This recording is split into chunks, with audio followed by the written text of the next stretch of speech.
सज्जनपुर नाम के गांव में शमशेर चौधरी नाम का एक जमींदार रहता था। उसकी शादी को अभी 2 साल ही हुए थे कि उसके घर में एक नन्ही सी प्यारी सी लड़की पैदा हुई जिसका नाम रेशमा रखा गया। लेकिन अभी इस नन्ही सी बच्ची ने ठीक से बैठना भी शुरू नहीं किया था कि उसकी मां की मौत हो गई। शमशेर चौधरी को अपनी पत्नी के मरने का इतना गहरा सदमा लगा कि वह कुछ पागल सा हो गया। उसे कभी किसी ने हंसता हुआ नहीं देखा। अगर वह कभी मुस्कुराता भी था तो सिर्फ उसी वक्त जब उसकी गोद में उसकी नन्ही सी बेटी रेशमा होती थी। शमशेर चौधरी ने कसम खाई कि वह अपनी इस प्यारी सी बेटी के लिए कभी दूसरी शादी नहीं करेगा। उसने अपनी बेटी की देखभाल के लिए एक दाई भी रख ली। वह खुद भी अपना ज्यादा समय अपनी बेटी की देखभाल में ही गुजारता। इसी तरह से दिन गुजरते गए और रेशमा अब 4-5 साल की हो चुकी थी। उसका मासूम दिल चाहता था कि वह अपनी उम्र के बच्चों के साथ खेले और उनसे बातें करे। लेकिन शमशेर चौधरी की लंबी चौड़ी कोठी के आसपास तो क्या, दूर दूर तक भी कोई बच्चा नजर नहीं आता था। अकेलेपन के कारण रेशमा उदास और चुपचाप सी रहने लगी। शमशेर चौधरी उसका दिल बहलाने के लिए तरह तरह के खिलौने लेकर आता, मगर रेशमा के लिए वह सब कुछ बेकार था। चौधरी हमेशा सोचता रहता कि मैं अपनी बेटी का दिल बहलाने के लिए क्या करूं, इसके लिए कोई साथी कहां से लेकर आऊं। एक दिन की बात है, जब चौधरी अपने घोड़े पर सवार होकर कहीं से वापस आ रहा था तो उसने देखा कि गांव के नजदीक ही बंजारों ने डेरा डाल रखा था। वहां पर बंजारे दूसरे राज्यों से आकर अपने साथ चाकू, छुरिया और घोड़े लेकर आते थे और फिर घूम घूम कर उनको बेचा करते थे। इन बंजारों में कुछ बाजीगर थे तो कुछ सपेरे। शमशेर चौधरी हमेशा इन लोगों से नफरत करता था क्योंकि कई बार इनमें से कुछ लोग चोर भी होते थे। चौधरी अपना घोड़ा रोककर उन लोगों के खेमों को बड़ी ही नफरत से देख रहा था कि अचानक उसकी नजर एक बूढ़े सपेरे पर पड़ी जो कि बैठा हुआ अपने सांप को दूध पिला रहा था। उससे कुछ ही दूरी पर कुछ बच्चे खेल रहे थे। चौधरी सपेरे को देखता हुआ अपने घर की तरफ रवाना हुआ, लेकिन कुछ दूर जाते ही उसने फिर से अपने घोड़े को रोक लिया और उसकी नजर एक छोटी सी लड़की पर जम गई। वो नन्ही सी बच्ची बहुत ही सुंदर थी और उसकी शक्ल सूरत बिल्कुल रेशमा जैसी लगती थी। अचानक चौधरी को यह ख्याल आया कि मेरी बेटी रेशमा हमेशा अकेलेपन की वजह से उदास रहती है। अगर यह लड़की मुझे मिल जाए तो ये रेशमा की अच्छी सहेली बनकर उसके साथ रह सकती है। लेकिन फिर उसने सोचा, यह मुझे किस तरह से मिल सकती है। फिर उसने इधर उधर नजर दौड़ाई, लेकिन उसे कोई नजर ना आया। उसने मन ही मन सोचा, मैं इस लड़की को चुपचाप उठाकर ले जाऊं। हो सकता है कि कोई मुझे देख न सके और ये बंजारे कुछ दिनों तक ढूंढने के बाद सब्र करके बैठ जाएंगे। फिर उसने एक और तरकीब सोची, अगर इनको मालूम हो भी गया कि इस लड़की को मैं उठाकर ले आया हो तो फिर क्या होगा। हाँ, मैं उन्हें रुपया देकर मालामाल कर दूंगा। इतना पैसा दूंगा कि ये अपनी लड़की को हमेशा के लिए भूल जाएंगे। चौधरी ने एक बार फिर से दूर तक नजर दौड़ाई और जब उसे कोई दिखाई न दिया तो वह लड़की के नजदीक गया और जाकर जबरदस्ती उसे उठा लिया और घोड़े पर बिठाकर अपने घर की तरफ रवाना हो गया। घर पहुंचकर चौधरी ने कमाल को बुलवाया। कमाल चौधरी का सबसे खास आदमी था और उसकी जमीनों का हिसाब किताब रखने का काम करता था।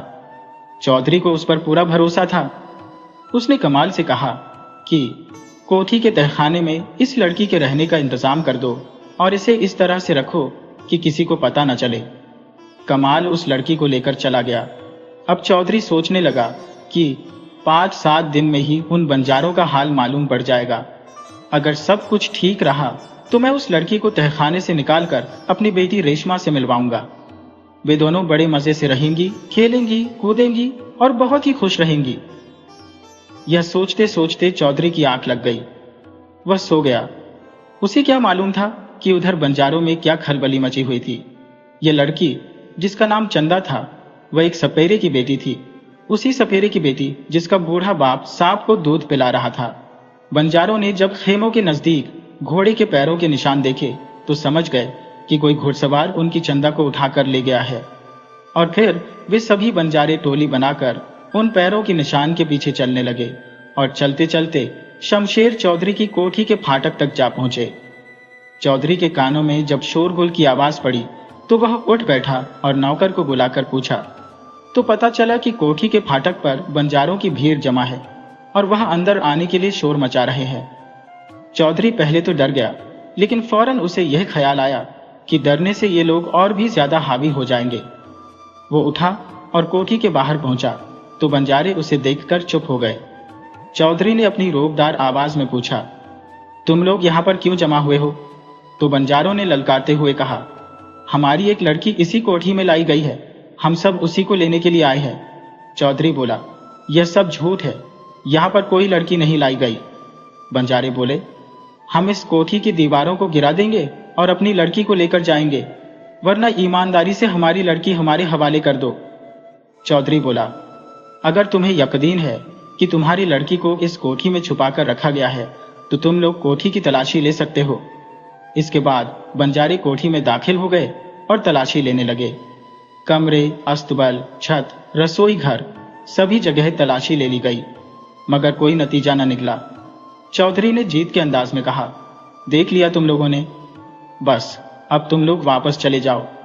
लेकिन बंजारे फिर भी जिद करते रहे और कहते रहे कि हमारी लड़की को वापस कर दो। उस लड़की की मां सीना पीट पीट कर रो रही थी और झोली फैलाकर कह रही थी, चौधरी, इस गरीब मां पर इतना जुल्म मत करो, मेरी बच्ची को मुझे वापस दे दो। बूढ़ा सपेरा बार बार कहता रहा कि तुम हमारे सारे जानवर मुफ्त में ले लो, लेकिन हमारी बेटी को हमें वापस कर दो। मगर शमशेर चौधरी के दिल पर इन सब बातों का कोई असर न हुआ, बल्कि उसने अपने नौकरों को हुक्म दिया कि अगर ये लोग तलाशी लेने के बाद भी अपनी जिद पर कायम है तो इन्हें धक्के देकर बाहर निकाल दो। उसी समय बूढ़े सपेरे ने गुस्से में ललकारते हुए कहा, ठहर जाओ, वरना हमसे बुरा कोई ना होगा। और फिर वह चौधरी से कहने लगा, चौधरी साहब, आप गांव के मालिक हैं, लेकिन आपने ऐसी नीच हरकत की है कि जो कोई नहीं कर सकता। हमारे खेमों से लेकर यहाँ तक घोड़े के पैरों के निशान है जो इस बात की गवाही देते हैं कि हमारी लड़की यहाँ पर लाई गई है। अगर तुम उसे वापस नहीं करोगे तो याद रखो, बहुत ज्यादा नुकसान उठाओगे। चौधरी ने उनकी बातों का कोई जवाब न दिया और फिर बंजारे वापस चले गए। चौधरी बहुत ही परेशान था। दूसरे दिन बंजारों ने अपने खेमे उखाड़े और अपना सारा सामान घोड़ों पर लादकर दूसरे इलाके की तरफ चले गए। चौधरी को जब यह मालूम हुआ कि बंजारे इस इलाके को छोड़कर कहीं और चले गए हैं तो वह इस खबर से बहुत ही खुश हुआ। चौधरी ने चंदा की देखभाल के लिए कई नौकर रख दिए।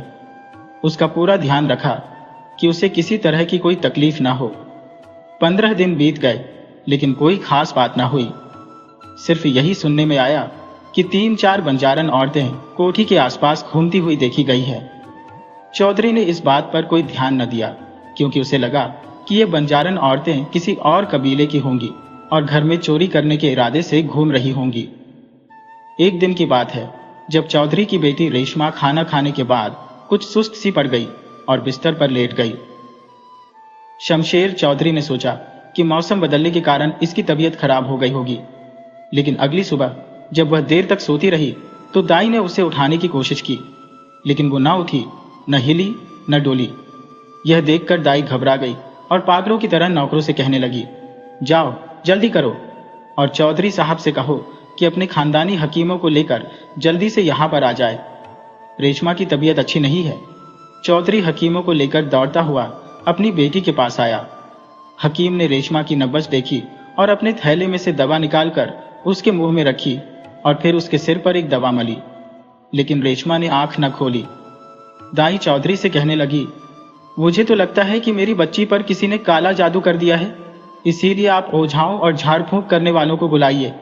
चौधरी परेशान तो बहुत था। उसने उसी समय ओझा और झाड़ फूंक करने वालों को बुलाया। उन्हें जितने भी टोने टोटके आते थे वे सब उन्होंने किए। रेशमा जिस तरह से लेटी हुई थी वैसे ही लेटी रही और इस तरह से मजबूर होकर चौधरी ने एक बार फिर से हकीमों को बुलवाया। हकीम ने उसकी नब्ज देखी, लेकिन हकीम साहब ने हाथ रखते ही कह दिया कि अब क्या धरा है, ईश्वर ने अपनी दी हुई चीज वापस ले ली। यह सुनकर चौधरी हक्का बक्का रह गया। क्या मेरी बेटी को मुझसे छीन लिया गया? इन यमदूतों ने मुझे सपेरे की बेटी छीनने का यह बदला दिया। और फिर चौधरी धम से बिस्तर पर गिर पड़ा। एक तरफ 5 साल की रेशमा को गंगा में बहाने की तैयारी की जा रही थी और दूसरी तरफ चौधरी को होश में लाने की कोशिश हो रही थी। आखिर बड़ी ही मुश्किल से चौधरी को होश आया, लेकिन बेटी की मौत का दुख उससे बर्दाश्त नहीं हो रहा था। बेटी भी वो जिसकी खातिर उसने दूसरी शादी नहीं की थी और जिसके अकेलेपन को दूर करने के लिए वह सपेरे की बेटी को उठाकर लाया था। खैर, लोगों ने चौधरी साहब को संभाला और छोटी बच्ची के शव को गंगा नदी में बहा दिया। इधर चौधरी घर में बैठा हुआ गहरी सोच में था कि अगर मैं उस सपेरे की बेटी को उठाकर न लाता तो मुझे यह सब देखना न पड़ता। वह मन ही मन ईश्वर से कहने लगा, हे भगवान, तूने मुझे इतना बड़ा आदमी बनाया और एक मामूली से सपेरे की बेटी के बदले में तूने मुझसे मेरी बेटी छीन ली। यह तेरा कैसा न्याय है?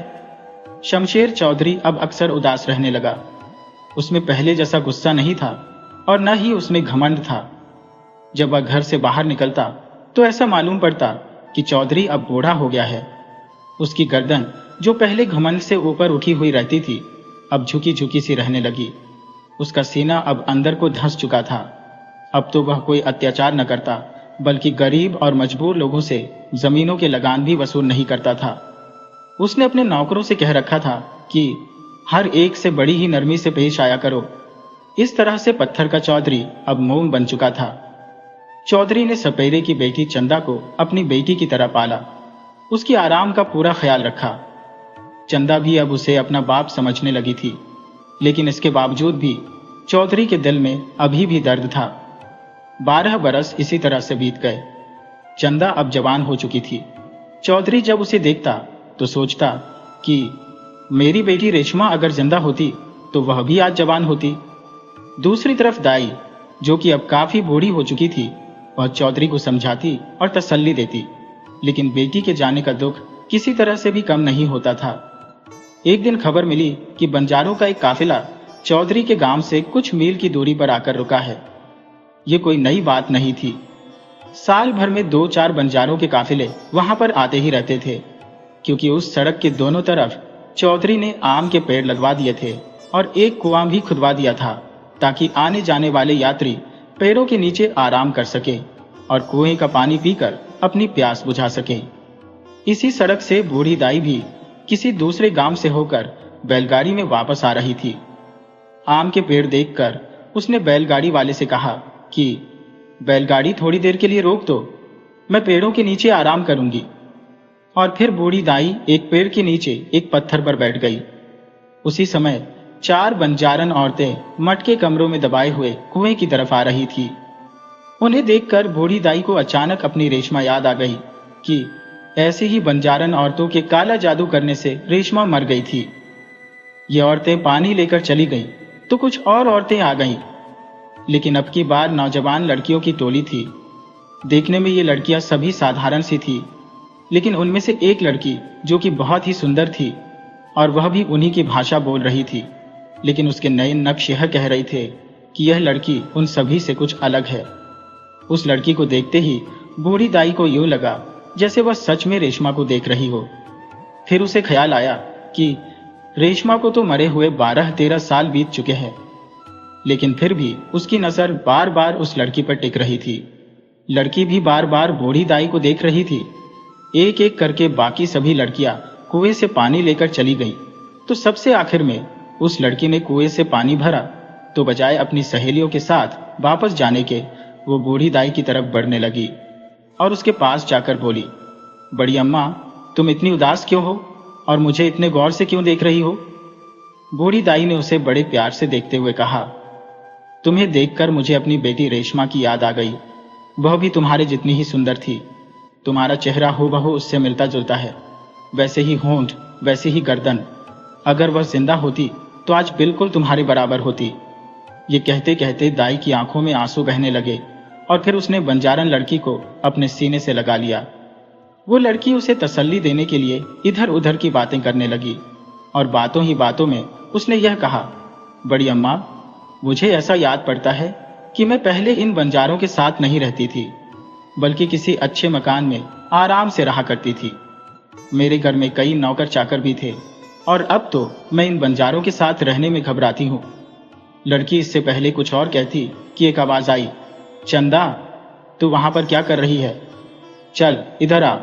और फिर चंदा अपना मटका उठाकर तेज कदमों से वहां से चलती बनी। दाई माँ भी उठकर बैलगाड़ी में बैठ गई और फिर बैलगाड़ी सीधा चौधरी की कोठी की तरफ रवाना हो गई। चंदा जब उस आवाज देने वाली औरत के पास पहुंची, कहने लगी कि मैंने उस पेड़ के नीचे एक बूढ़ी औरत को देखा था। वह बहुत उदास थी और मैं सिर्फ उसका हालचाल पूछ रही थी। उस औरत ने डांटते हुए कहा, तुझे क्या पड़ी है? खबरदार जो तूने किसी अनजान औरत से बात की। चल, तेरा बाप तुझे बुला रहा है। लड़की अच्छा कहकर एक तरफ चली गई और फिर वह औरत खड़ी खड़ी उसे घूरती रही। बूढ़ी दाई सारे रास्ते उस लड़की के बारे में ही सोच रही थी। घर पहुंचकर उसने शमशेर चौधरी से कहा, चौधरी साहब, यहां से 2.5-3 मील के फासले पर बंजारों का एक काफिला आकर रुका है। मैंने वहां पर एक लड़की को देखा जो हूबहू हमारी रेशमा की तरह है।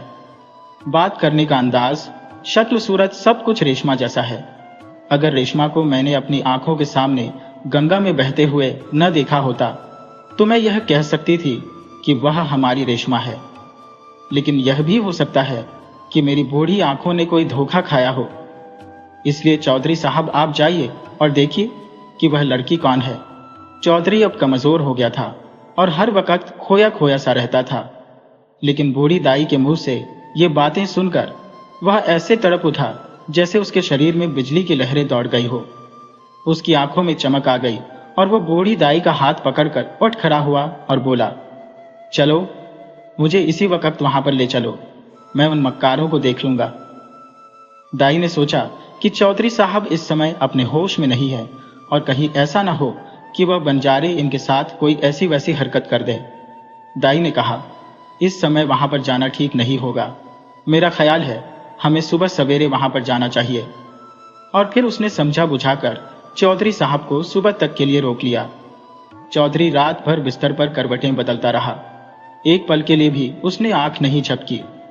सुबह हुई तो चौधरी ने अपने 4-5 नौकरों को अपने साथ लिया और दाई के साथ उस जगह के लिए रवाना हो गया।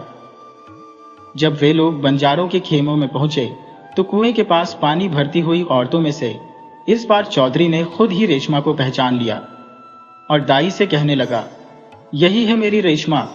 दाई बोली, मैं न कहती थी कि मैंने एक ऐसी लड़की देखी है जो हूबहू रेशमा जैसी है।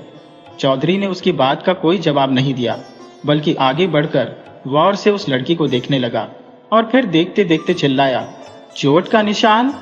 और फिर उसने दौड़कर लड़की को अपने सीने से लगा लिया। असल में बचपन में रेशमा सीढ़ियों से गिर गई थी और उसके माथे के बाईं तरफ चोट का निशान था। वही निशान इस लड़की के माथे पर भी था और यही उसके रेशमा होने का सबूत था। चौधरी की आंखों में आंसू बह रहे थे और उस लड़की का दिल जोर जोर से धड़क रहा था। अचानक उसे याद आया कि जैसे उसकी आंखों से कोई पर्दा हट गया हो और इसी आदमी को वह कभी बापू कहकर पुकारा करती थी। इस विचार के आते ही वह चिल्ला उठी, बापू, तुमने मुझे अपने आप से दूर क्यों कर दिया था? तुम मुझे अपने घर में क्यों नहीं रखते? क्या मुझसे नाराज हो? बापू, मैं तुमसे दूर नहीं रहना चाहती। ठीक उसी वक्त कुछ बंजारों ने उन्हें देख लिया और दौड़ते हुए उनके पास आए। चौधरी को एक तरफ धकेला। चौधरी ने उस बूढ़े सपेरे को पहचान लिया था जो 12 साल पहले उसकी कोठी पर अपनी बेटी को लेने के लिए आया था। चौधरी का चेहरा गुस्से से लाल हो गया। उसने अपनी रूपदार आवाज में कहा, खबरदार बेईमान और बदमाश लोगों, तुम मेरी बेटी को हाथ नहीं लगा सकते। मुझे क्या पता था कि तुम लोगों ने किसी काले जादू से मेरी बेटी को मुझसे छीन लिया है, लेकिन इस वक्त तुम्हारा कोई भी जादू मुझ पर नहीं चलेगा। और वह रेशमा से कहने लगा, रेशमा, तू मेरी बेटी है और मैं तुझे अपने से अलग नहीं होने दूंगा। लेकिन उसी वक्त एक नौजवान बंजारे ने आगे बढ़कर रेशमा को चौधरी से अलग कर दिया और कहने लगा, मेरी चंदा, क्या तुझे याद नहीं कि मैंने ही तुझे गंगा नदी से निकालकर दोबारा से जिंदा किया था और फिर हमेशा के लिए अपना बना लिया था? क्या तू नहीं जानती कि मैं तुझसे कितना प्यार करता हूं? चौधरी के साथ 4-5 हट्टे कट्टे नौकर मौजूद थे और वह खुद भी इतना ताकतवर था कि इन बंजारों का जमकर मुकाबला कर सकता था। लेकिन वो उस नौजवान बंजारे की बातें और अपनी बेटी की खामोशी को देखकर कुछ सहम सा गया। वो कभी उस लड़के को देखता तो कभी अपनी प्यारी रेशमा को। बूढ़ा सपेरा आगे आया और कहने लगा, चौधरी, जैसे आप लोग अपनी औलाद को चाहते हैं वैसे हम गरीब लोग भी अपनी औलाद से प्यार करते हैं। देखिए हुजूर, आपने एक मामूली सपेरे का बदला।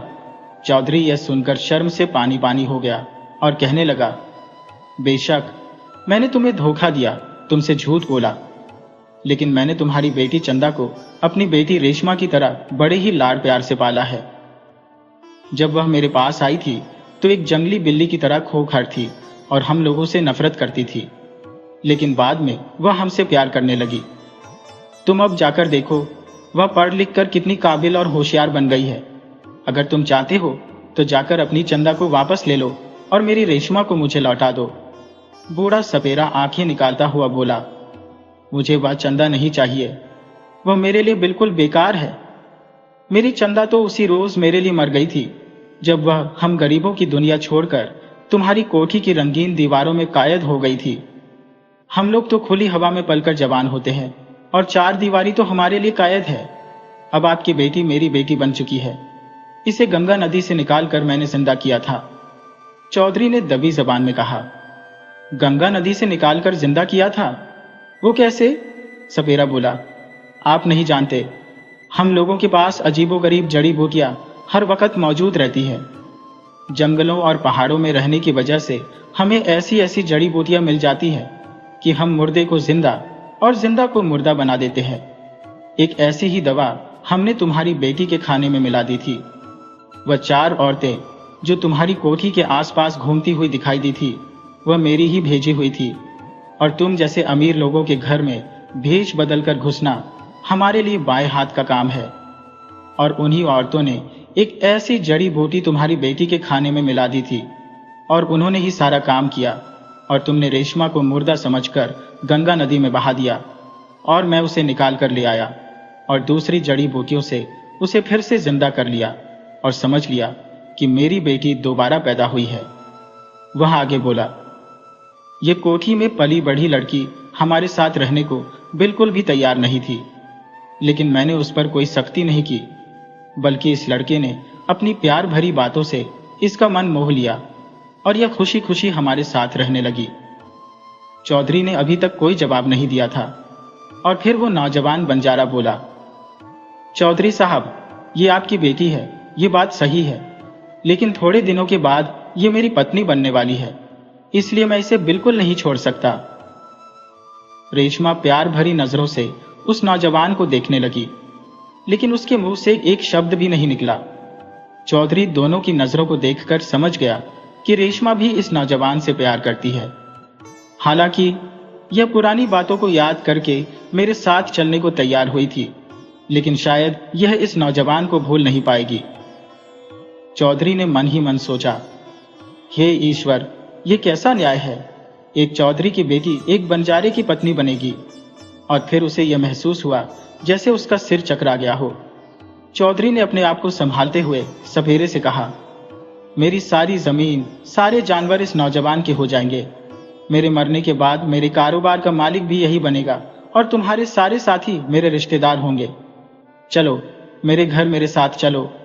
बूढ़े सपेरे ने गर्दन को झटका देते हुए कहा, बेवकूफ आदमी, हम दौलत के लालची नहीं है। हमें तेरी जमीन जायदाद और जानवरों की जरूरत नहीं है। हम खुले आसमान के नीचे रहते हैं। ये सारी जमीन हमारी है। हमारी आजादी को तेरी दौलत बिल्कुल नहीं खरीद सकती।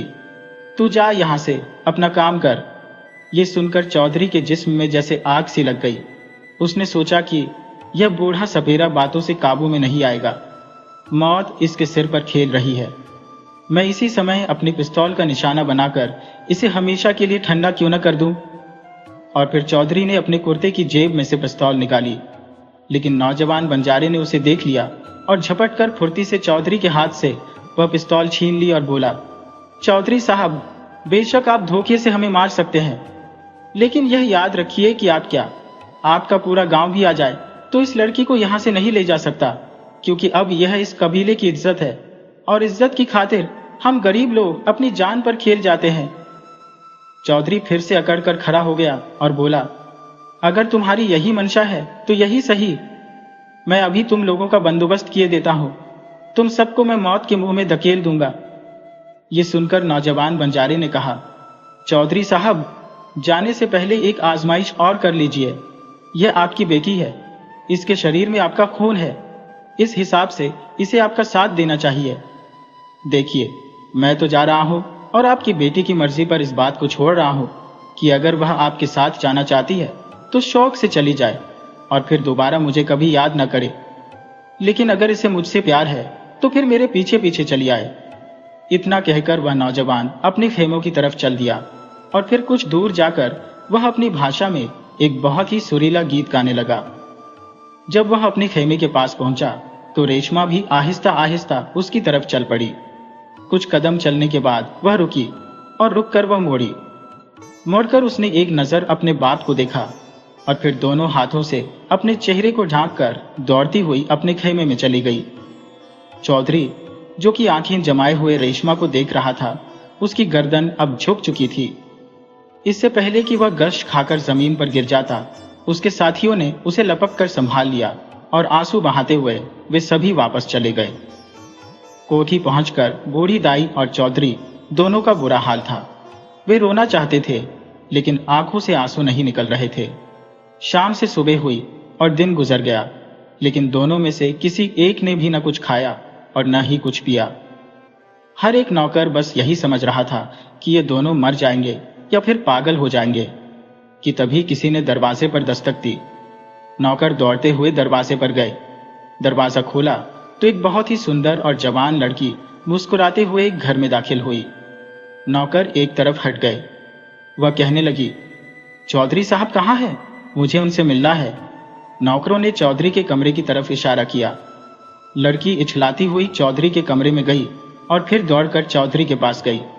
बोली, बापू, ये तुम्हारी क्या हालत हो गई? बेटी रेशमा, तू आ गई? क्या मैं सपना तो नहीं देख रहा? तू सचमुच मेरे पास आ गई? चौधरी जैसे पागल सा हो गया था। रेशमा ने कहा, हाँ बापू, मैं आपके पास आ गई और हमेशा के लिए आपके पास आ गई। चौधरी और बूढ़ी दाई दोनों ने उसे सीने से लगा लिया और फिर चौधरी ने नौकरों से कहा, चंदा को बुलाकर लाओ, उसकी बहन आई है। चंदा आई और बड़ी हैरानी से रेशमा को देखने लगी।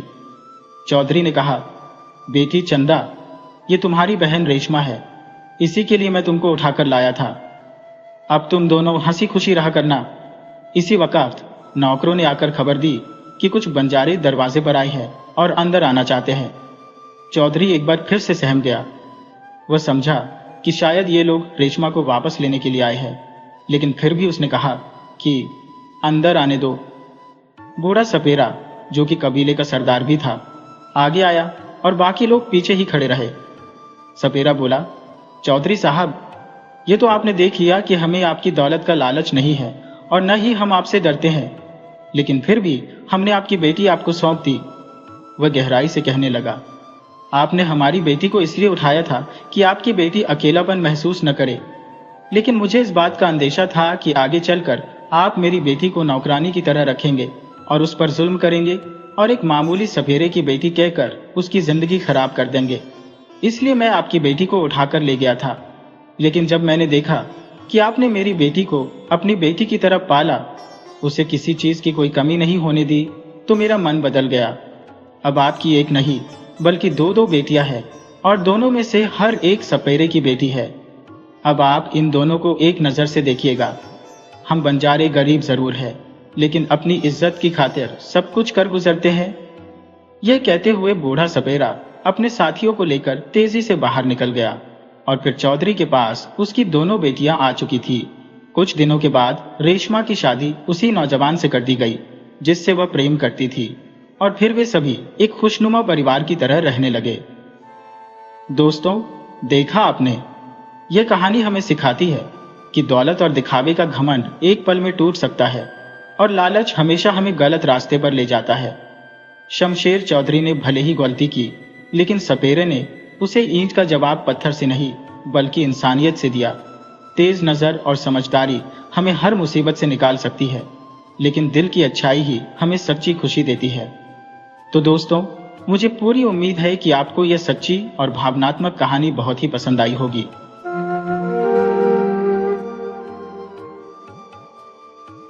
ये बात कोई बरसों पुरानी है, जब एक गांव में सूरज नाम का एक आदमी रहता था, जिसका धंधा चोरी चकारी का था। वह आदमी तो चोर था, पर उसकी घरवाली यानी पत्नी, उसका दिल एकदम साफ, गंगा जल जैसा पवित्र था।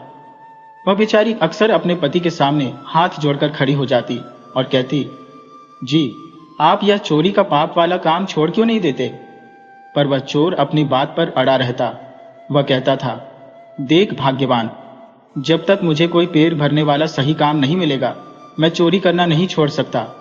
साथ ही वह हमेशा यह शिकायत करता कि मैं तो बेचारा पढ़ा लिखा हूं नहीं, काश मेरा कोई बेटा होता तो मैं उसे खूब पढ़ाता लिखाता ताकि वह मेरे जैसा न बने। चोर की पत्नी की आंखें भी हमेशा एक बेटे की चाहत में डूबी रहती थी, पर विधाता को कुछ और ही मंजूर था। उनके घर में कोई संतान थी ही नहीं। उसने तो न जाने कितने देवी देवताओं से मन्नतें मांगी थी कि बस एक बार गोद भर जाए। एक बार की बात है, चोर की पत्नी को गांव के बाहर एक साधु बाबा मिले। साधु ने उसकी बातें सुनकर एक गहरी सांस ली और बोले, बेटी, तुम्हारे भाग्य की रेखाओं में अपनी कोख से जन्मा बेटा तो नहीं है। यह सुनकर वह उदास हो गई। तभी साधु ने उसे उम्मीद की एक किरण देते हुए कहा, पर तुम्हें बेटा जरूर मिलेगा। वह तुम्हारे पेट से नहीं जन्म लेगा, बल्कि खुदा की मर्जी से कोई बेटा खुद चलकर तुम्हारे घर में आ जाएगा। उसे तुम बिल्कुल अपने जिगर के टुकड़े की तरह पालना। चोर की पत्नी मन ही मन सोचा करती थी कि मेरा पति जो है वह तो कभी भी चोरी के इस गंदे काम से बाज नहीं आएगा। वह हर पल भगवान से प्रार्थना करती, हे मेरे भगवान, बस किसी तरह इसका यह चोरी का धंधा छुड़वा दो। मगर उस आदमी का मन पक्का था, वह चोरी छोड़ना ही नहीं चाहता था। एक दिन ऐसा हुआ कि वह चोरी के लिए घर से निकला, पर उसे कहीं पर भी एक चवन्नी तक हाथ नहीं लगी। वह थक हार कर रास्ते में जा रहा था, तभी उसकी नजर एक गडरिये पर पड़ी। एक गडरिया अपनी भेड़ बकरियों के साथ जा रहा था और चोर ने देखा कि गडरिये ने कुछ चीज जमीन पर रखी है। गडरिया उससे थोड़ी दूर था। चोर ने अपने मन में लालच को जगह दी, बस आज जो कुछ भी इस गडरिये के पास होगा मैं उसे चुरा लूंगा। असल में गडरिया जहां कहीं भी जाता था, अपने छोटे से बच्चे को अपने साथ ही रखता था, क्योंकि उस बच्चे को जन्म देते ही उसकी मां यानी गडरिये की पत्नी इस दुनिया से चल बसी थी। बेचारे गडरिये का बच्चा अब मीठी नींद में सो चुका था और गडरिये को भी जोरों की प्यास लगी थी, जैसे उसका गला सूख रहा हो। उसने बच्चे को एक कपड़े में अच्छे से लपेटा, फिर उसे ढककर एक छोटी सी झाड़ी के पीछे छुपा दिया। खुद से बड़बड़ाया, बस जल्दी से जाता हूं, नदी से पानी पीकर आता हूं। उसने देखा कि ठीक सामने ही एक छोटा सा पानी का झरना बह रहा था। गडरिये ने अपने सबसे प्यारे और वफादार मेमने को, जिसका नाम घुंघरू था, बच्चे के पास रखवाली के लिए खड़ा कर दिया और खुद पानी पीने चला गया।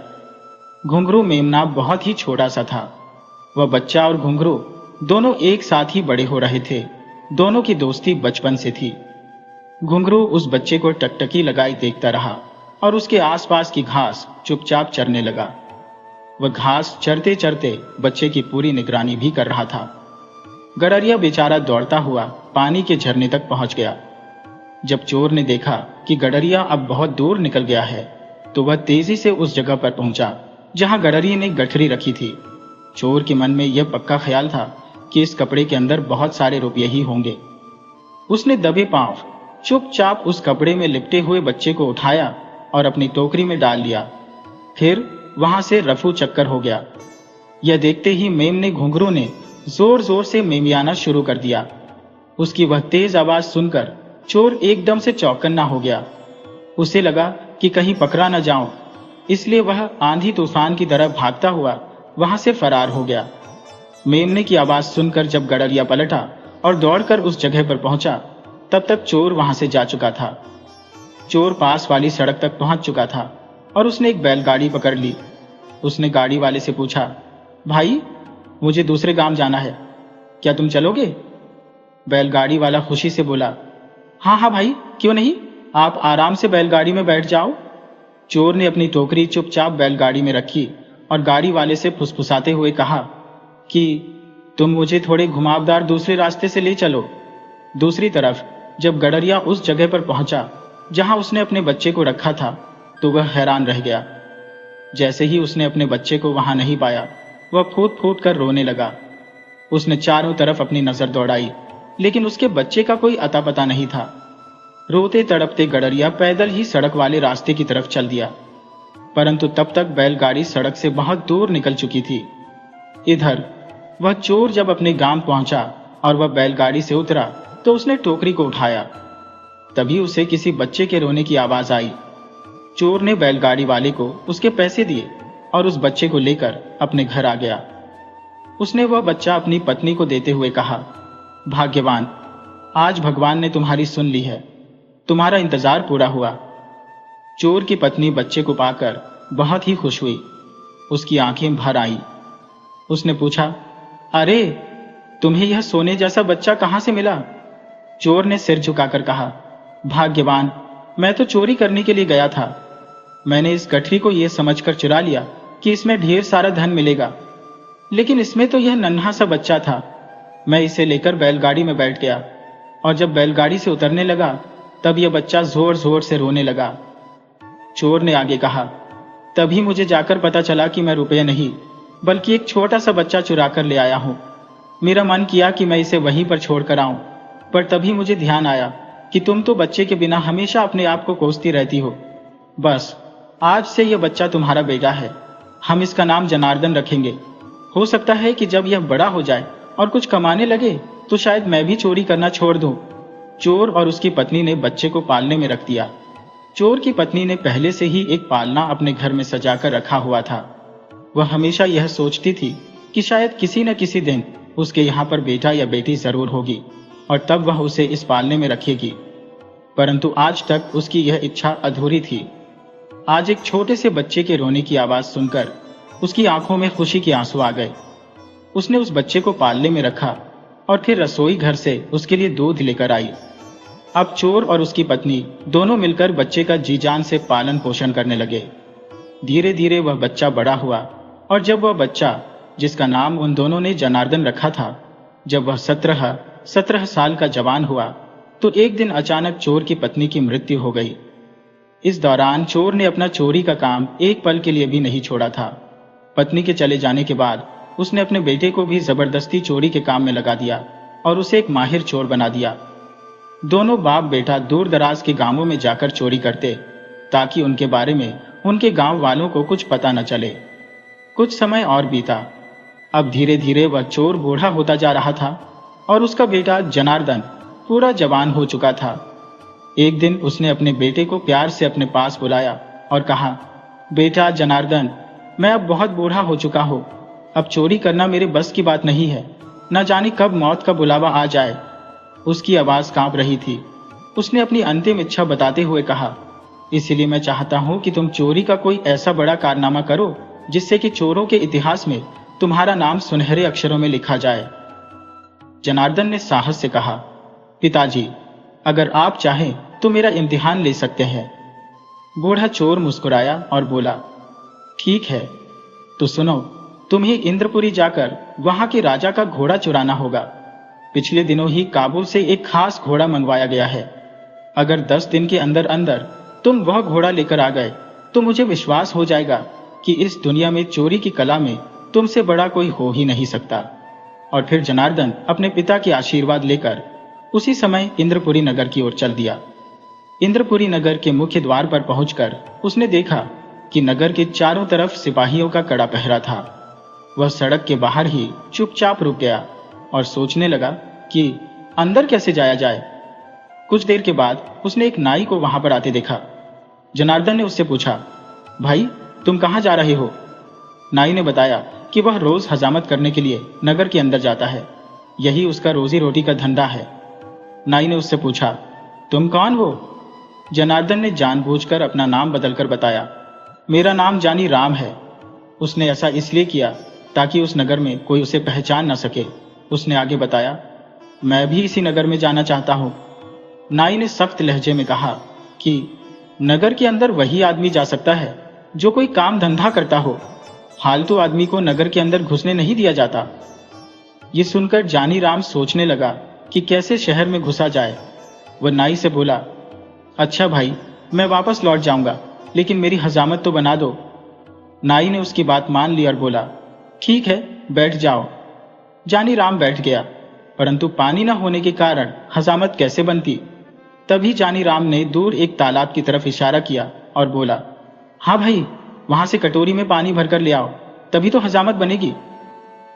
नाई ने अपनी पेटी वहीं पर रख दी और पानी लेने के लिए चल दिया।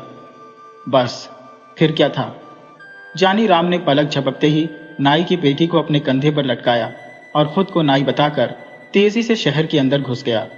शहर पहुंचकर वह एक बुढ़िया की सराय में रहने लगा। धीरे धीरे उसने अपनी चिकनी चुपड़ी बातों से उस बुढ़िया को अपने काबू में कर लिया और बोला कि अगर तुम होशियारी से मेरा काम करती रहोगी तो मैं तुम्हें रोज एक सोने की अशर्फी दूंगा। बुढ़िया लालच में इस बात पर तुरंत राजी हो गई। तब जानी राम ने उसे बताया कि आज से मेरा नाम जानी चोर है, किसी को पता नहीं चलना चाहिए कि जानी चोर कहां पर रहता है। अगले दिन उसने एक छोटा सा पर्चा लिखकर बुढ़िया को दिया और कहा कि इस कागज को ले जाकर राज दरबार में डाल दो। उस कागज में लिखा था, महाराज, जानी चोर आपके शहर में आ चुका है, वह आपके काबुली घोड़े को चुरा लेगा। बुढ़िया ने वह पर्चा अपने पालतू तोते को दिया और तोता उसी वक्त उड़ा और उस चिट्ठी को राजमहल में फेंककर वहां से उड़ गया। जब वह चिट्ठी राजा तक पहुंची तो वह चिट्ठी पढ़कर हैरान रह गया।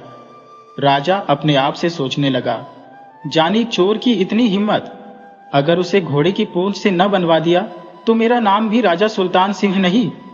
राजा ने नगर में यह ऐलान करवा दिया कि आज रात को जो भी मेरे घोड़े की रखवाली करेगा उसे 5 सोने के सिक्के इनाम में दिए जाएंगे। ये घोषणा सुनकर एक लालची सुनार, जिसका नाम लोग भूल चुके थे, राजा के दरबार में जा पहुंचा और उसने घोड़े की रखवाली का काम ले लिया। यह खबर बुढ़िया के द्वारा जब जानी चोर को बताई गई कि एक सुनार ने घोड़े की रखवाली की जिम्मेदारी ली है, तो उसने बुढ़िया से पूछा, सुनार के घर में कौन कौन है?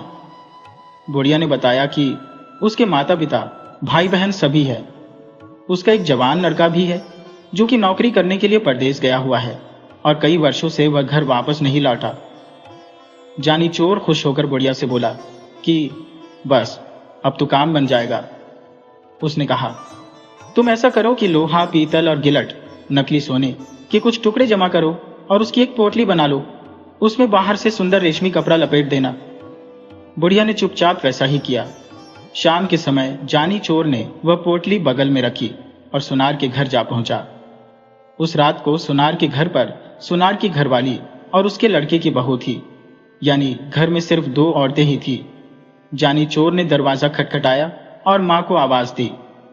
सुनार की घरवाली अब बूढ़ी हो चुकी थी, उसे आंखों से साफ साफ दिखाई नहीं देता था। वह आवाज सुनते ही उठ बैठी। उसने बहू को जगाया और कहने लगी, बहू, मेरा बेटा समर आ गया है, देख तो कितने दिनों बाद वह लौटा है मेरे लाल।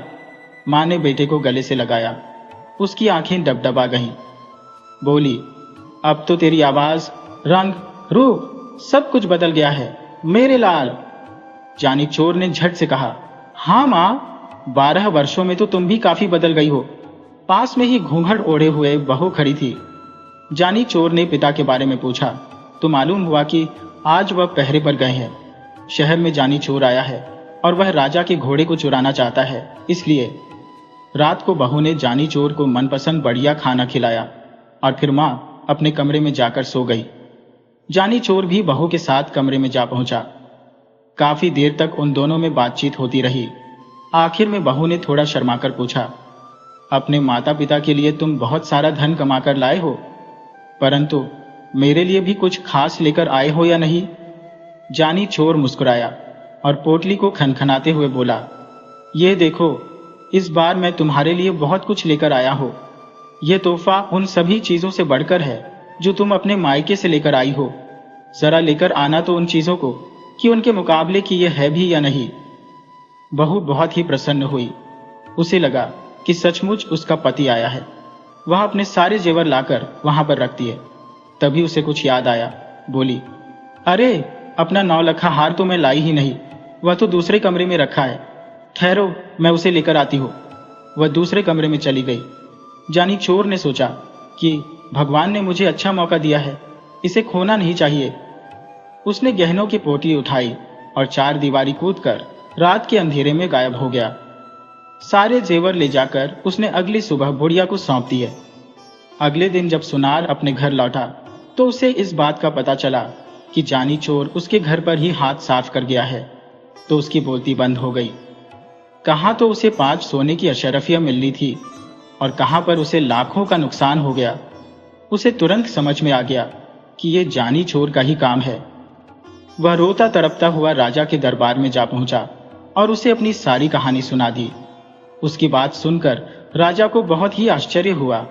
राजा सोचने लगा कि ये कोई साधारण चोर नहीं है, बल्कि बहुत ही तेज दिमाग और शातिर आदमी है।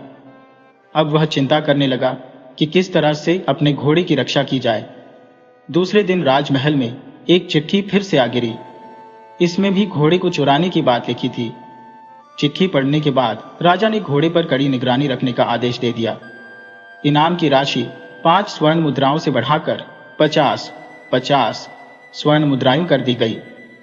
इस बार घोड़े की रखवाली के लिए कोई तैयार न हुआ।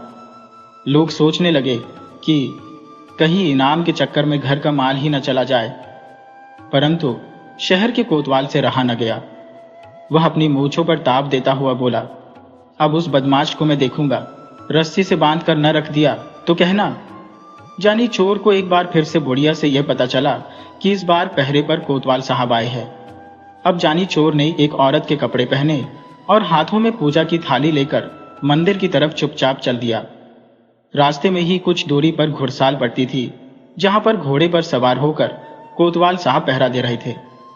रात के समय एक सुंदर स्त्री को अपने पास से गुजरते हुए जब कोतवाल ने देखा तो उसने उसे रोककर पूछा, इस आधी रात को तुम किसकी पूजा करने के लिए आई हो?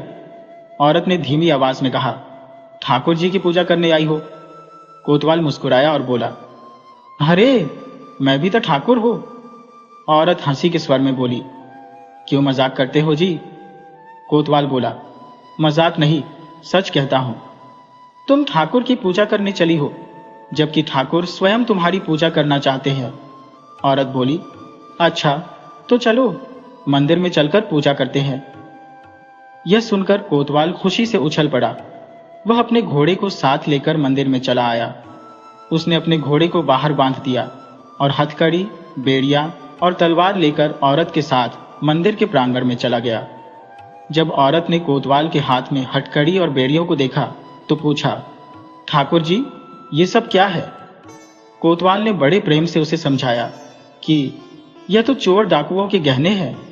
यह कहकर उस औरत ने हथकड़ियां लेकर अपनी कलाइयों में डाल ली। उसके हाथों से हथकड़ियां निकालते हुए कोतवाल बोला, यह तुम्हारे पहनने की चीज नहीं है, तुम्हारी कलाइयां इनसे बल खा जाएंगी।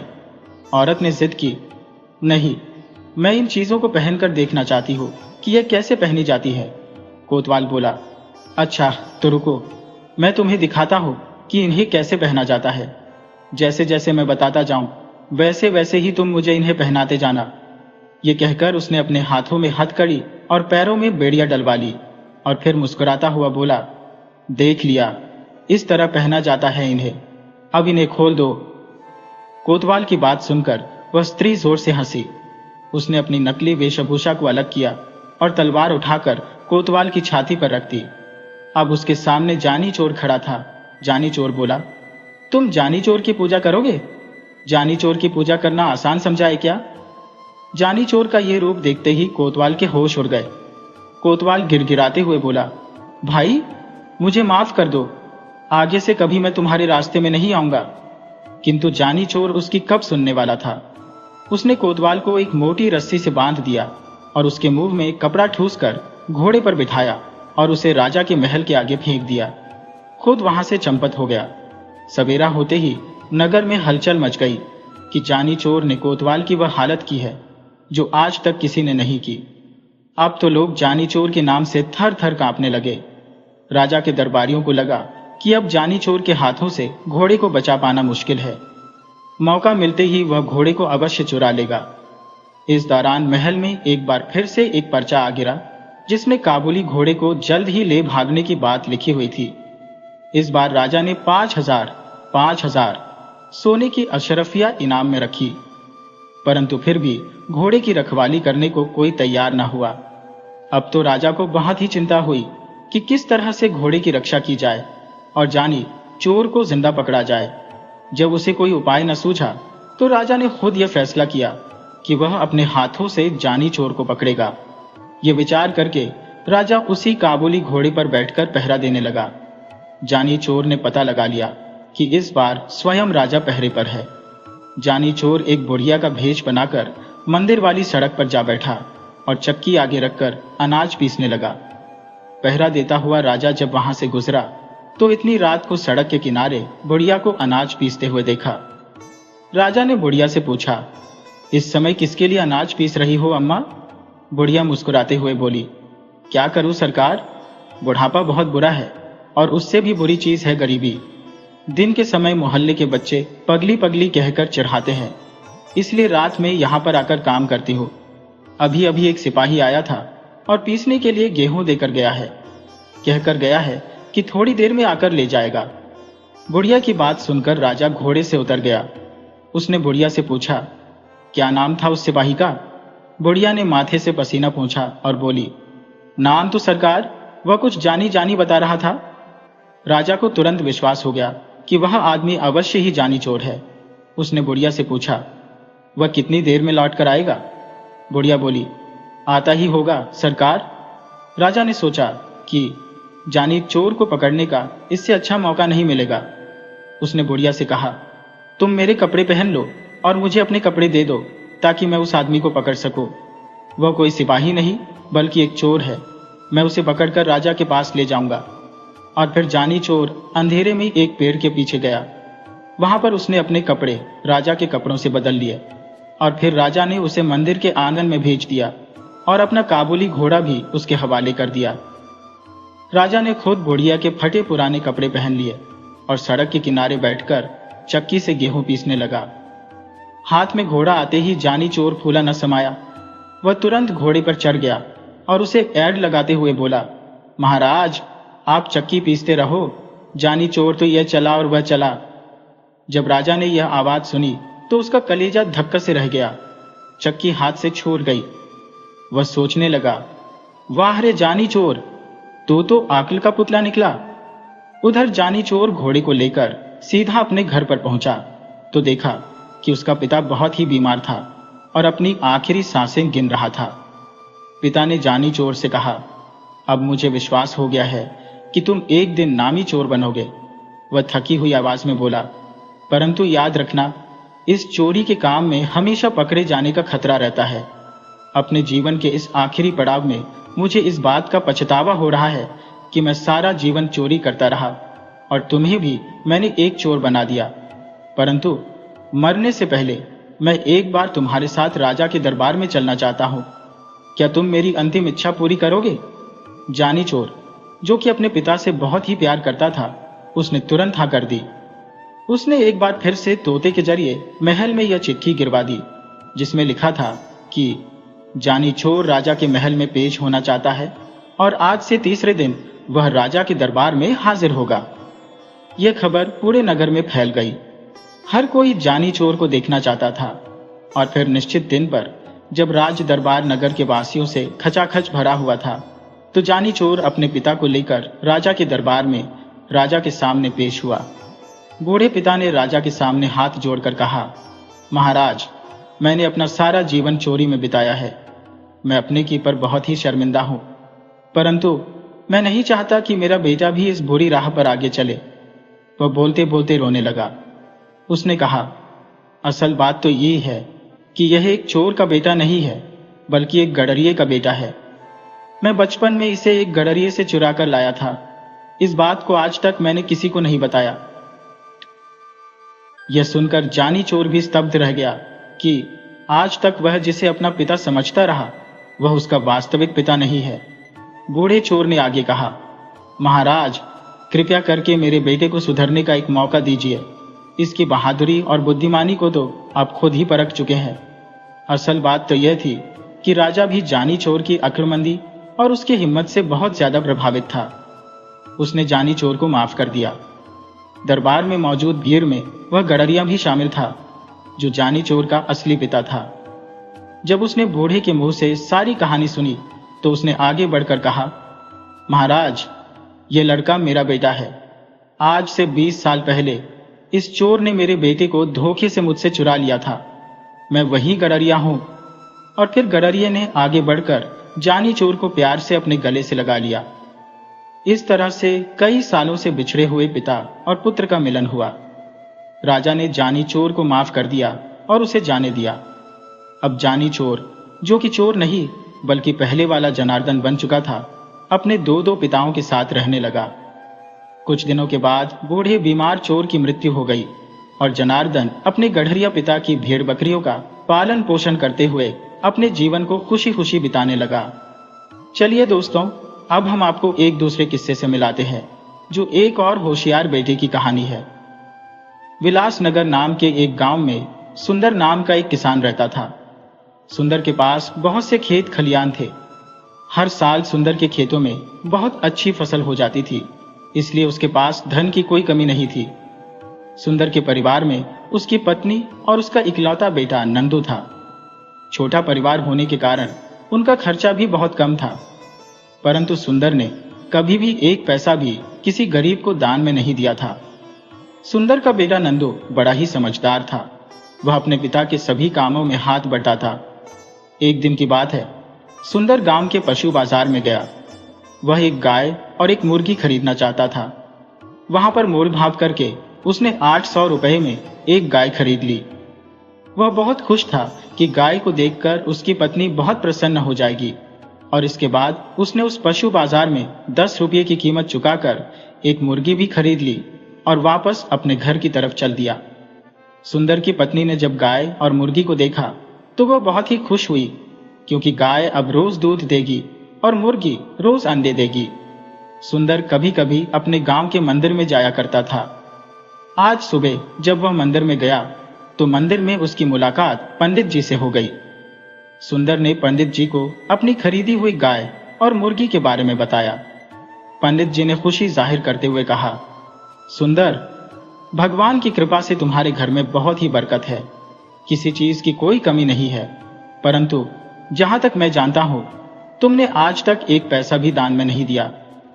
पंडित जी ने गहरी बात कहते हुए समझाया, हमारे पुराने ग्रंथों में लिखा है कि मनुष्य को अपनी कमाई में से कुछ धन अवश्य दान करना चाहिए। सुंदर को पंडित जी की बात पूरी तरह समझ में आ गई। वह बोला, ठीक है पंडित जी, मैं आपकी बात पर अवश्य ही अमल करूंगा।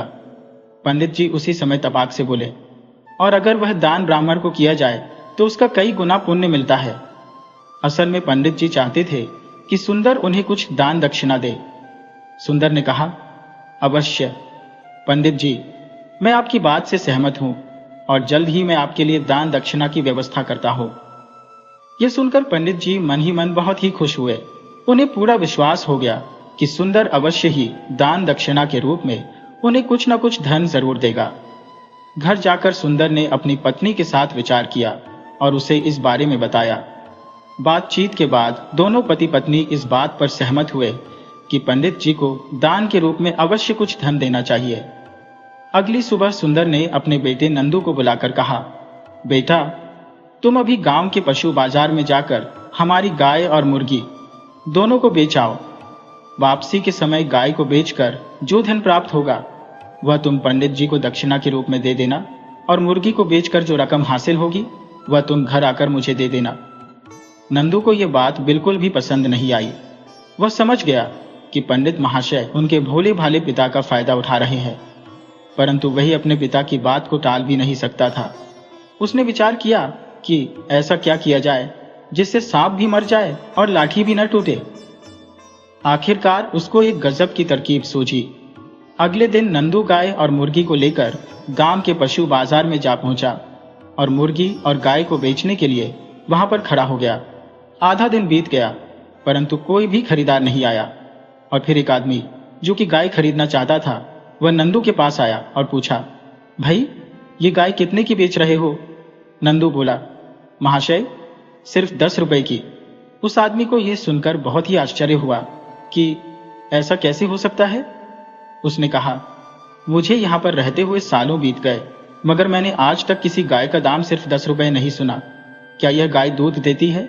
नंदू बोला, बिल्कुल महाशय, ये गाय सुबह 5 लीटर और शाम को 5 लीटर दूध देती है, परंतु अगर आप इस गाय को खरीदना चाहते हैं तो आपको साथ में यह मुर्गी भी खरीदनी पड़ेगी। आदमी ने पूछा। अच्छा, तो इस मुर्गी की कीमत क्या है? नंदू ने जवाब दिया, 800 रुपये। ये सुनकर उस आदमी को यह सब एक झमेला सा लगा, परंतु 810 रुपये में एक गाय और एक मुर्गी मिल रही थी। ये सौदा उसे अच्छा लगा। उसने तुरंत 810 रुपये देकर गाय और मुर्गी दोनों खरीद लिए। नंदू ने बहुत खुशी से 810 रुपये अपनी जेब में रखे और सीधा पहुंच गया पंडित जी के पास। वहां उसने पंडित जी को प्रणाम किया। उन्हें 10 रुपये दक्षिणा के रूप में दिए, जो कि गाय की कीमत थी। पंडित जी तो दक्षिणा के रूप में मोटी रकम की आशा कर रहे थे, लेकिन वह बेचारे मन महसूस कर रह गए। घर पहुंचकर नंदू ने 800 रुपये अपने पिता के हाथों में थमा दिए। इतने सारे पैसे देखकर सुंदर को बड़ा ही आश्चर्य हुआ। उसने अपने बेटे से पूछा, क्या तुम गाय बेचकर उसके पैसे पंडित जी को दान नहीं करके आए और तुमको मुर्गी के इतने सारे पैसे मिल गए? नंदू बोला, नहीं पिताजी, मैंने दोनों काम कर दिए। गाय को बेचने से जो पैसे मिले थे मैंने वह पंडित जी को दे दिए और मुर्गी के इतने सारे पैसे मैं घर में लेकर आ गया। सुंदर अभी भी कुछ समझ नहीं पा रहा था। तब नंदू ने उसे सारी बात समझाते हुए कहा कि उसने गाय को 10 रुपये में बेचा और वह 10 रुपये उसने पंडित जी को दे दिए और मुर्गी को 800 रुपये में बेचकर 800 रुपये घर लेकर आ गया। इस तरह से चालाक नंदू ने अपने पिता का कहना भी मान लिया और अपने पैसे भी बचा लिए। नंदू के माता पिता भी उसकी इस होशियारी और चालाकी पर बहुत ही खुश थे।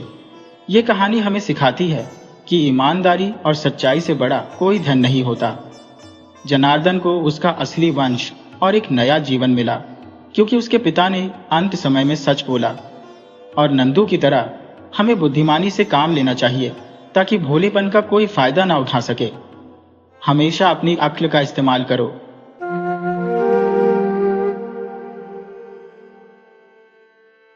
एक गांव में एक परिवार रहता था, जिसमें सास और ससुर थे। उनका पूरा परिवार था।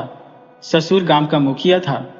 उनके घर में उनका बेटा और उनके बेटे की बहू रहती थी, जो बहुत ही सुंदर, संस्कारी और भोली भाली थी। लेकिन उसकी सास बिल्कुल उसके विपरीत थी। उसका नाम सरला था, लेकिन वह बहुत ही कुटिल बुद्धि की थी। वह हमेशा अपने बेटे की बहू को परेशान करती रहती थी। बेटे की बहू का नाम राधिका था। जब भी राधिका को कुछ काम करते देखती, वह हमेशा उसमें नुक्स निकालती। ये काम तुमने सही से नहीं किया, ये काम ये नहीं किया।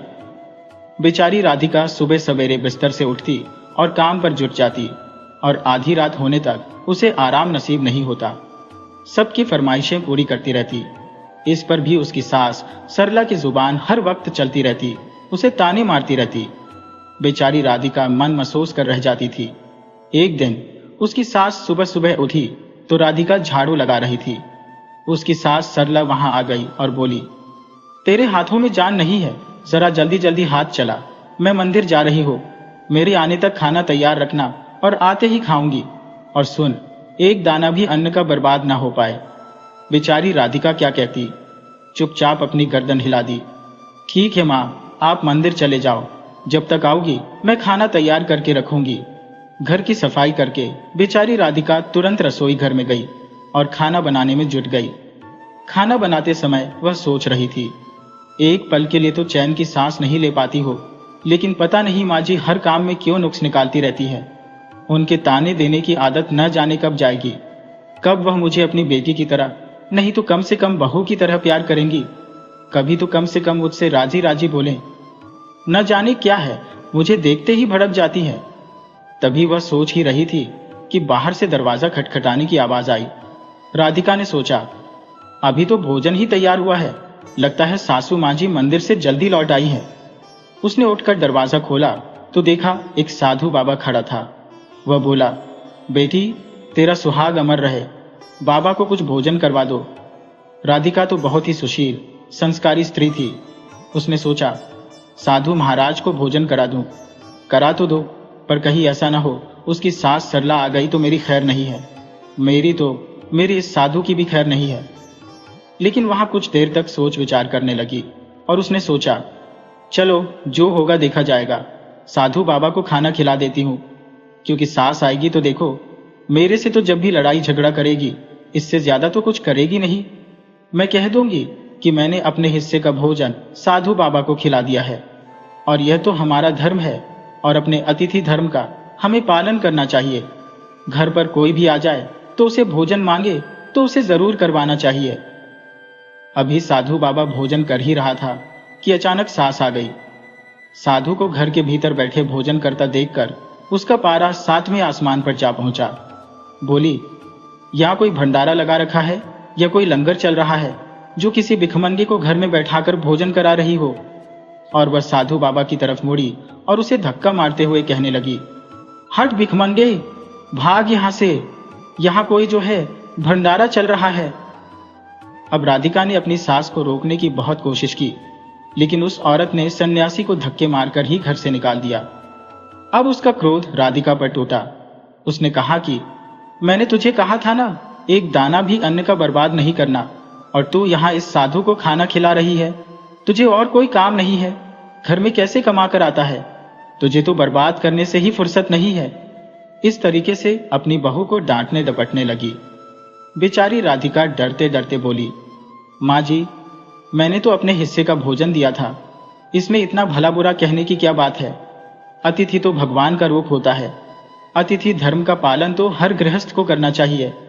काफी देर तक सास बहू में तकरार होती रही, पड़ोसी सुनते रहे, और बाद में उस औरत ने, क्योंकि वह तो बहुत घमंडी सास थी, वह तो अपने ऊपर कोई बात नहीं ले रही थी, उसने अपनी बहू को पकड़ा और धक्के मार मार कर घर से निकाल दिया।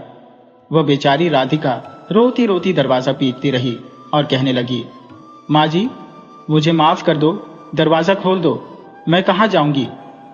लेकिन सास तो जैसे पत्थर की मूर्ति बन गई। उसका दिल नहीं पसीजा और न ही उसने राधिका को दरवाजा खोलकर अंदर बुलाया। अब राधिका सोचने लगी कि सास तो बहुत पत्थर दिल है, वह मुझे घर में नहीं आने देगी। अब उसने सोचा कि अब मुझे अपने मायके लौट जाना चाहिए, क्योंकि वह, उसका एक शहर, उसका मायका वहां से काफी दूर था और बीच में घना जंगल भी पड़ता था। बेचारी राधिका भूख प्यास से बेहाल चली जा रही थी। चलते चलते वह जंगल के बीच में पहुंच गई और अंधेरा घिर आया। अचानक जोरों से बादल गरजे और मूसलाधार बरसात शुरू हो गई।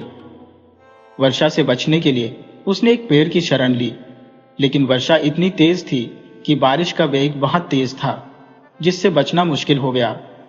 उसी पेड़ की कोटर में, यानी एक और पेड़ में एक कोटर बना हुआ था, और राधिका उसने यह सोचकर घुस गई कि चलो बारिश से बच जाऊंगी, उसके बाद निकलकर अपना जो है मायके चल दूंगी। लेकिन वह यह नहीं जानती थी कि वह जो वृक्ष था वह 2 राक्षसनियों का निवास था। उस पर 2 राक्षसनियां रहती थी, लेकिन वे कहीं गई हुई थी उस टाइम। अब बेचारी वर्षा से परेशान होकर पेड़ की ओर उस कोटर में बढ़ गई, और वह शरीर से थक गई थी, इसलिए उसमें जाकर उसे तुरंत नींद आ गई। अब जो वे दोनों राक्षसनी थी वह कहीं से आई और अपने पेड़ की शाखा पर बैठ गईं। एक बोली कि आज तो बारिश ने बहुत परेशान कर रखा है बहू, और देखो इस पेड़ पर भी बारिश आ रही है, बैठे ही नहीं जा रहा है।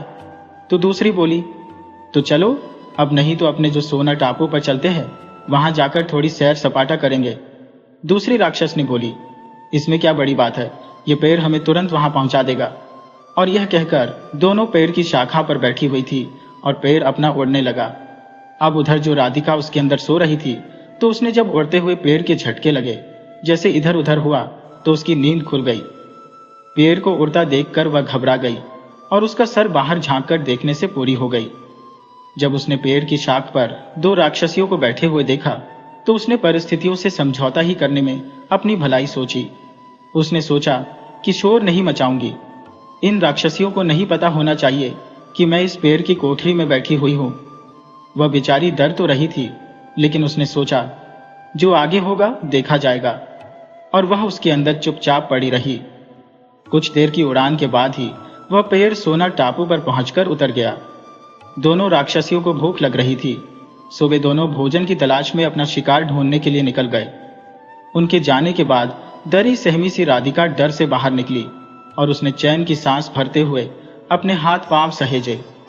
इधर उधर थोड़ी घूमी, जैसे उसने सोना टापू पर फैली रेत को देखा तो वह एकदम अचंभित हो गई, चौंक गई और अपने आप से कहने लगी, यह रेत तो बड़ी चमक रही है। मतलब उसने रेत को उठाया और जोर से एकदम उसके मुंह से आवाज निकल गई, अरे ये तो सोने की रेत है। और उसने अपनी साड़ी की आंचल में जितनी रेत बांध सकती थी बांध ली और फिर उस पेड़ के अंदर आकर बैठ गई। तभी दोनों राक्षसियां पेड़ के पास वापस आई और एक बोली, भरपेट खाना खाकर तो मजा आ गया, आज तो यह बहुत अच्छा मिला था। तो दूसरी बोली, चलो अब लौट चलते हैं जहां से आए थे। थोड़ी देर में वह पेड़ पर फिर बैठी और पेड़ उड़कर फिर अपने उसी स्थान पर आ गया। अब सुबह होने वाली थी। राधिका उन राक्षसियों के डर से कोठर में छिपी रही। जब किसी कार्य को करने के लिए और अपने शिकार को ढूंढने के लिए वे दोनों राक्षसियां उस पेड़ से अंदर जंगल की तरफ चली गई, तो वह जो इस पेड़ से बाहर निकली वह बोली कि अब मैं वापस अपने ससुराल जाती हूँ। इतना सोना देखकर तो मेरी सासू जी खुशी से पागल हो जाएंगी और मुझे सारे गिले शिकवे भूलकर मुझे गले लगा लेंगे। राधिका यह सोचकर अपने ससुराल की तरफ वापस चल दी। जैसे ही वह अपने दरवाजे पर पहुंची उसने दरवाजा बजाया तो उसकी सास ने दरवाजा खोला और बोली, कल उठी तो प्रसाद ही दो। वह कहने लगी, देखो माँ जी मैं क्या लाई हो। और यह कहते हुए उसने घर के भीतर प्रवेश करके जो सोना उसके आंचल में बंधा हुआ था उसने अपनी सास को दिखा दिया और पूरी बात अपनी सास को बता दी कि कैसे इस पेड़ पर दो राक्षसी रहती हैं और सोना चाकू से वह यह रेत लेकर आई है।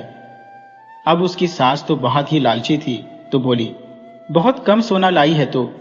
अब सासू जी वह कहने लगी, माँ जी, सासू माँ जी, हमारी 3-4 पीढ़ियों के लिए यह सोना बहुत ज्यादा है। बहू की बात सुनकर सास कहने लगी, अरे मूर्ख, सोना भी कभी काफी होता है, जितना हो उतना कम है। अब मैं जाऊंगी और फिर देखना मैं कितना सोना बटोर कर लाती हूँ। राधिका ने अपनी सास को बहुत समझाया पर उसकी बुद्धि में तो जो लालच भर चुका था वह तो मूर्ख औरत थी कि उसने अपनी बहू की एक बात नहीं सुनी और वह जंगल की तरफ चल दी। जंगल में चलते चलते जो राधिका ने पेड़ बताया था वह उस पेड़ की कोठर में जाकर बैठ गई। सरला उत्सुकतावश जाग रही थी, वह सोई नहीं थी। तभी उसके कानों में एक राक्षसी की आवाज टकराई। वह कहने लगी, आज तो मछली खाने का मन कर रहा है। दूसरी ने उत्तर दिया, चलो मछली द्वीप पर चलते हैं, वहां बहुत सारी मछलियां मिल जाएंगी खाने के लिए। उनकी बातों को सुनकर कोठर में बैठी लालची सरला अपने आप पर काबू नहीं रख सकी और बोल पड़ी, अरे तुम सोना टापू क्यों नहीं जा रही हो। उसकी आवाज सुनने की देर थी कि राक्षसों की समझ आ गई कि जरूर कोई चोर पेड़ पर छिपा बैठा है और उन्होंने सरला को कोठर से बाहर निकालकर ऊपर से नीचे फेंक दिया। पृथ्वी पर गिरते ही सरला के प्राण पखेरु उड़ गए। दोस्तों, लालच कभी नहीं करना चाहिए, जितना मिल जाए उसी में संतोष करना चाहिए। अधिक पाने की लालसा में हाथ में आया धन भी गंवा दिया जाता है। अधिक पाने की चाह में आदमी यह भूल जाता है कि इसका हश्र कैसा होगा।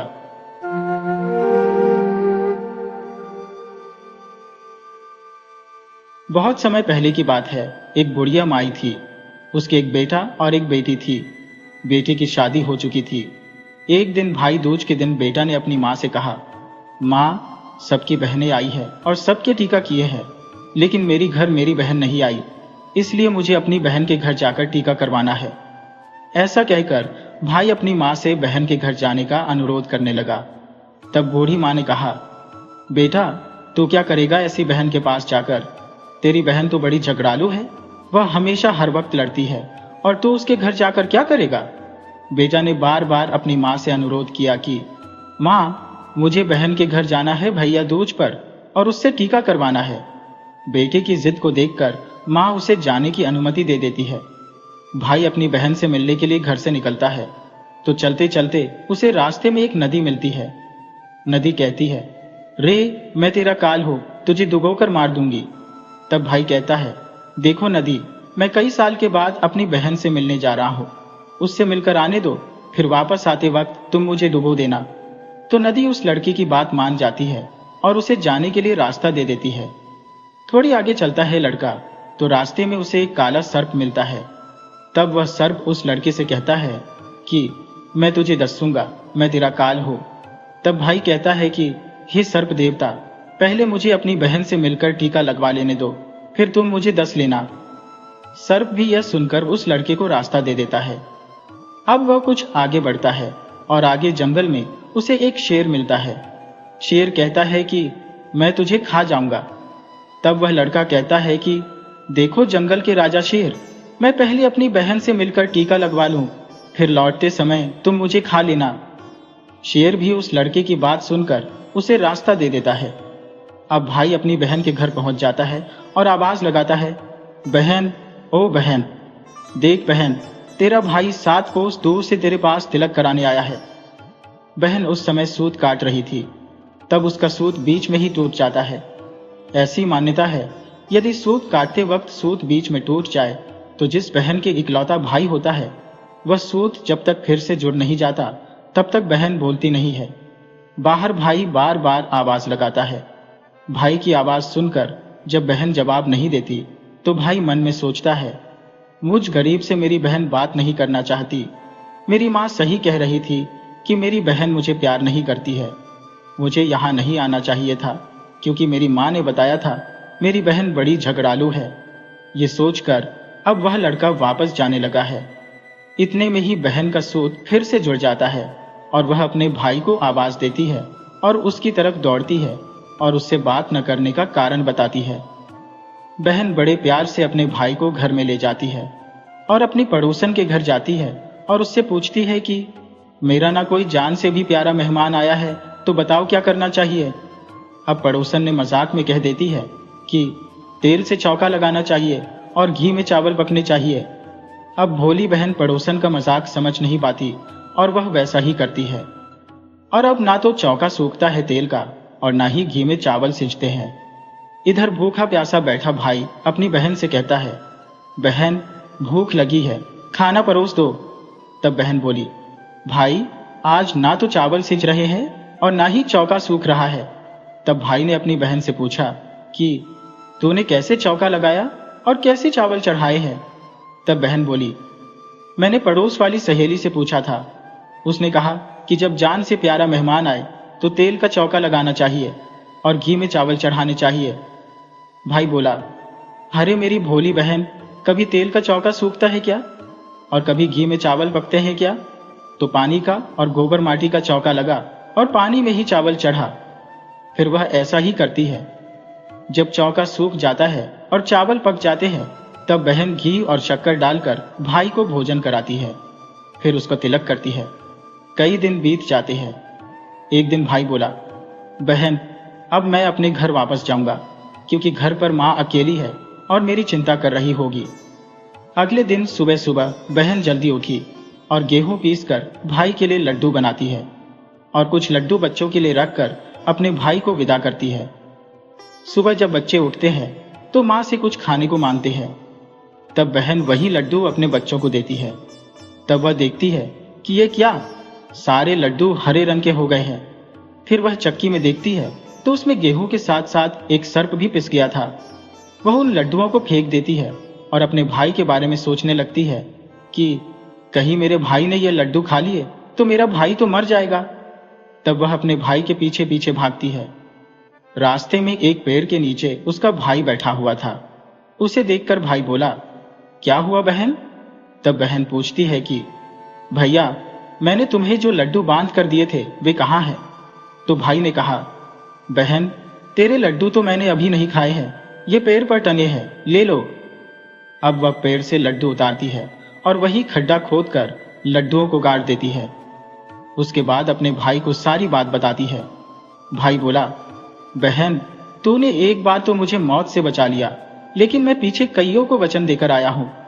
तब बहन ने कहा, भाई तुम ये क्या कह रहे हो, मुझे तो कुछ समझ में नहीं आ रहा। तब भाई अपनी बहन को सारी बात बताता है और वे दोनों बैठकर वहां बात कर ही रहे थे कि बहन भाई से पानी मांगती है। भाई बोला, थोड़ी दूर एक तालाब है, वहां से मैं अभी पानी लेकर आता हूं। तब बहन बोली कि भैया छोड़ो, मैं खुद लेकर आती हूं और वह पानी पीकर वापस आती हो, मैं खुद चली जाती हूँ। तब वह पानी पीने तालाब पर पहुंचती है तो देखती है वहां एक बुढ़िया बैठी हुई है। वह उसके पास जाकर पूछती है, माँ तुम यहाँ क्यों बैठी हो। तब वह बुढ़िया माई बोलती है कि मैं विधाता हूँ और एक बहन के भाई की तांत गांठ रही हूँ। तब वह पूछती है, माता वह कौन सा भाई है। तब विधाता बोलती है कि एक भाई जिसके प्यार में उसकी बहन ने सर्प की हत्या कर दी। बहन सोचती है, ये तो मेरा ही भाई है। तब बहन घबरा जाती है और विधाता से पूछती है, हे माता, उस भाई को इस श्राप से बचाने के लिए भी तो कोई उपाय होगा। विधाता उसे बताती है कि उसकी एक बहन है, जब वह उसे गालियां दे और उसकी शादी होने तक यदि वह हर घात को टाल देती है तो उसका भाई बच सकता है। तब वह बहन तुरंत अपने भाई के पास जाकर कहती है, भाई, मैं तुझे माँ के घर तक छोड़ने चलूंगी, लेकिन रुक, मैं अभी आती हूँ। और वह शेर के लिए मांस, सर्प के लिए दूध और नदी के लिए ओढ़नी लाती है। दोनों भाई बहन आगे बढ़ते हैं। रास्ते में उन्हें पहले तो शेर मिलता है।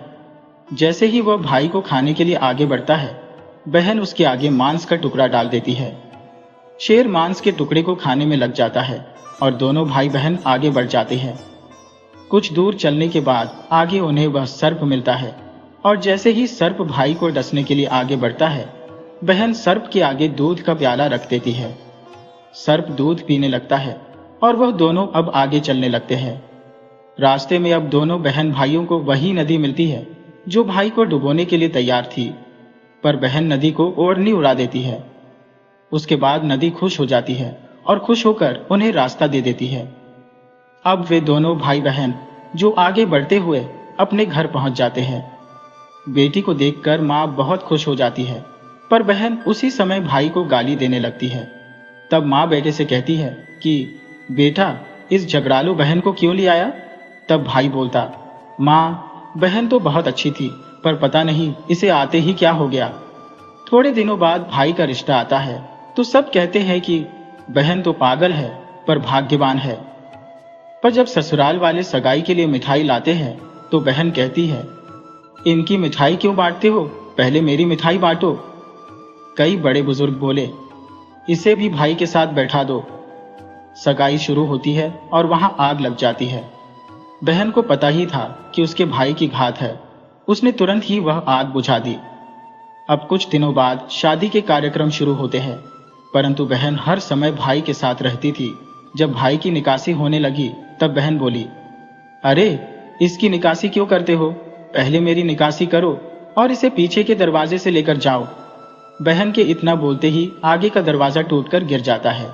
सब कहते हैं, भले ही बहन झगड़ालू है, पर बार बार भाई की जान बचा रही है।